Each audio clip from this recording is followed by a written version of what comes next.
ಶೃಂಗೇರಿಲಿರೋ ಈ mess college ಹುಡುಗರ ಅಚ್ಚುಮೆಚ್ಚು. ಶುರುವಾಗಿ 11 ವರ್ಷ ಆಗಿದೆ. ಈಗಲೂ ಕೂಡ ಈ ದಂಪತಿಗಳು ನಡೆಸ್ಕೊ ಬರ್ತಿದ್ದಾರೆ. ಇಲ್ಲಿ 80 ರೂಪಾಯಿಗೆ ಅನ್ಲಿಮಿಟೆಡ್ ಊಟ ಸಿಗುತ್ತೆ. ಯಾರೆಲ್ಲ ತಿಂದಿದ್ದೀರೋ ಕಮೆಂಟ್ ಸೆಕ್ಷನ್ ಅಲ್ಲಿ ತಿಳಿಸಿ.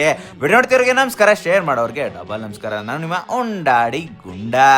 ನಾನು ಇವತ್ತು ಶೃಂಗೇರಿ ದೇವಸ್ಥಾನ ಬೀದಿಲಿ ಇರೋ ಮಲ್ನಾಡ್ ಭಟ್ರು ಮೆಸ್ಗೆ ಬಂದಿದ್ದೀನಿ. ಈ ಮೆಸ್ ನ ಮನೇಲೆ ನಡೆಸ್ಕೊ ಬರ್ತಿದ್ದಾರೆ. ಈ ಮನೆ ಒಳಗೆ ಹೋಗ್ತಾ ಇದ್ರೆ ಹಳೆ ಕಾಲದ ಯಾವ್ದೋ ಮನೆಗೆ ಹೋದಂಗೆ ಫೀಲ್ ಆಗುತ್ತೆ. ಇನ್ನು ಊಟದ ವಿಚಾರಕ್ಕೆ ಹೋದ್ರೆ ಬೆಳಗ್ಗೆ ಹೊತ್ತು ಹೋದ್ರೆ ಟಿಫನ್ ಇರುತ್ತೆ. ಇನ್ನು ಮಧ್ಯಾಹ್ನ ಹೋದ್ರೆ ಅನ್ಲಿಮಿಟೆಡ್ ಮೀಲ್ ಸಿಗುತ್ತೆ. ನಾನು ಮತ್ತೆ ನಮ್ಮ ಫ್ರೆಂಡ್ ಹೋಗಿರೋದ್ರಿಂದ ಅವನ ಅಕ್ಕಿ ರೊಟ್ಟಿ ತಗೊಂಡ, ನಾನು ಇಲ್ಲಿ ಅನ್ಲಿಮಿಟೆಡ್ ಮೀಲ್ಸ್ ನ ತಗೊಂಡೆ. ಅನ್ಲಿಮಿಟೆಡ್ ಬಾಳೆ ಊಟ ಬಂದು 80 ರೂಪಾಯಿ. ಇದಕ್ಕೆ ಏನೇನ್ ಬರುತ್ತೆ ಅಂತ ಅಂದ್ರೆ ಉಪ್ಪು, ಉಪ್ಪಿನಕಾಯಿ, ಒಂಥರ ಪಲ್ಯ, ಅನ್ನ ಸಾಂಬಾರು, ಅನ್ನ ರಸಮ್, ಅನ್ನ ಮೊಸರು, ಮಜ್ಜಿಗೆ ಕುಡಿಯಕ್ಕೆ ಕೊಡ್ತಾರೆ. ಇನ್ನ ಚಪಾತಿ ಏನಾದ್ರು ಬೇಕು ಅಂತಂದ್ರೆ ಎಕ್ಸ್ಟ್ರಾ 20 ರೂಪಾಯಿ ಪೇ ಮಾಡಿದ್ರೆ ಚಪಾತಿ ಕೂಡ ಕೊಡ್ತಾರೆ. ಇನ್ನ ಟೇಸ್ಟ್ ವಿಚಾರಕ್ಕೆ ಹೋದ್ರೆ ಮನೆ ಊಟ ತಿಂದಂಗೆ ಅನ್ನಿಸ್ತು. ತಿಂದ ಮೇಲೆ ಹೊಟ್ಟೆ ಕೂಡ ತುಂಬಿತು. ಇವ್ರನ್ನೆಲ್ಲ ನೋಡಿ ಖುಷಿ ಕೂಡ ಆಯ್ತು.